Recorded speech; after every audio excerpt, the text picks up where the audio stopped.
देखिए, हिंदी का ये जो हरफ है इसे कहते हैं छा। छा यानी उर्दू में इस आवाज़ के लिए कोई हरफ नहीं है, तो उर्दू में हम चे और दो चश्मी है, ये दो हरूफ मिलाकर छा छा का साउंड बनाते हैं, छा की आवाज़ तक बनती है छा। लेकिन हिंदी में ये हर्फ है छा। छा ये छतरी, छा छाता छत, और रा में बड़ी की मात्रा री, छतरी, छतरी, छतरी, छतरी।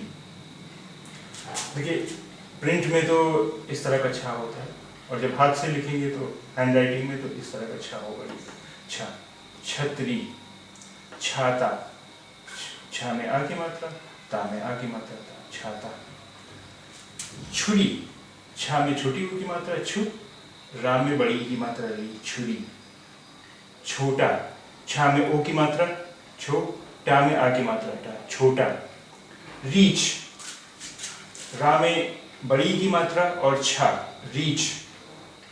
छत, छा ता छत।